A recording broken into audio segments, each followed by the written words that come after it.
ஆதி திராவிடர் நலத்துறை மூலமாக தனக்கு வழங்கிய நிலத்தில் வீடு கட்ட இடையூறு ஏற்படுத்தியும் மீறி கட்டினால் தீ வைத்து கொளுத்தி விடுவதாக மிரட்டும் நபர்கள் மீது உரிய நடவடிக்கை எடுக்க கோரி கோவை மாவட்ட காவல் கண்காணிப்பாளரிடம் மனு. கோவை மாவட்டம் கருமத்தம்பட்டி செலம்பராயம் பாளையம் பகுதியைச் சேர்ந்தவர் சாந்தி. இவர் இன்று கோவை மாவட்ட காவல் கண்காணிப்பாளர் கார்த்திகேயனை சந்தித்து புகார் மனு ஒன்றை அளித்தார். இதனைத் தொடர்ந்து செய்தியாளரிடம் பேசிய சாந்தி கூறியதாவது, தனக்கு திருமணமாகி 2 குழந்தைகள் உள்ளனர். ஆதி திராவிடர் மற்றும் பழங்குடியினர் வகுப்பை சார்ந்த தனக்கு அரசின் சார்பாக வழங்கப்படுகின்ற வீட்டு மனை கேட்டு விண்ணப்பித்ததை அடுத்து கடந்த 2002ஆம் ஆண்டு ஆதி திராவிடர் மற்றும் பழங்குடியினர் நலத்துறை சார்பாக எங்களுக்கு இலவச வீட்டுமனை பட்டா வழங்கப்பட்டது. இந்த பட்டாவை பெற்ற நான் வீடு கட்ட வசதி இல்லாததால் இதுநாள் வரை வீடு கட்டவில்லை.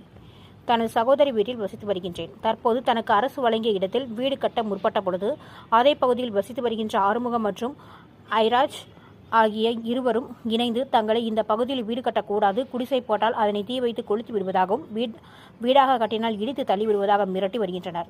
யாரிடம் இது குறித்து கூறினாலும் எங்களை ஒன்றும் செய்ய முடியாது என்று கூறி வருகின்றனர். அரசு வழங்கிய நிலத்தில் வீடு கட்ட இடையூறு ஏற்படுத்தி வருகின்ற இருவர் மீதும் உரிய நடவடிக்கை எடுக்க வேண்டும் என்றும் அரசு வழங்கிய நிலத்தில் வீடு கட்டி வசிக்க உரிய பாதுகாப்பு வழங்க வேண்டும் என்றும் கேட்டுக்கொண்டார் என்பது குறிப்பிடத்தக்கது. என் பேர் சாந்திங்க. நான் சோளக்கட்டுப்பாளையத்தில் எங்கள் அக்காங்க வீட்டில் குடியிருக்கிறேங்க. எங்களுக்கு கவர்மெண்ட்காரங்க பட்டா கொடுத்தாங்க செரம்பரம்பாளையத்துலேங்க. நாங்கள் சாலை போட போனோம். அங்கே 2 பேர் வந்து எங்களை சாலை போட வேண்டாம்னு சொல்கிறாங்க, மெட்டுறாங்க. அதனால் எங்களுக்கு சாலை போடுறதுக்கு நீங்கள் உதவி பண்ணணும், பாதுகாப்பு கொடுக்கணுங்க.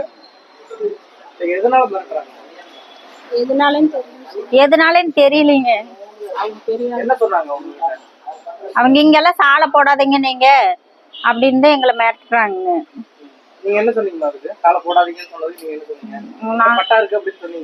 நாங்க சொன்னங்க, எங்க கிட்ட பட்டா இருக்குதுன்னு சொன்னங்க. நீங்க போட வேண்டாம் அப்படின்னு சொல்றாங்க. நீங்க யாரையும் வேணாலும் கூட்டிட்டு வாங்க, நாங்க பாத்துக்கிறோம் அப்படின்னு சொல்றாங்க.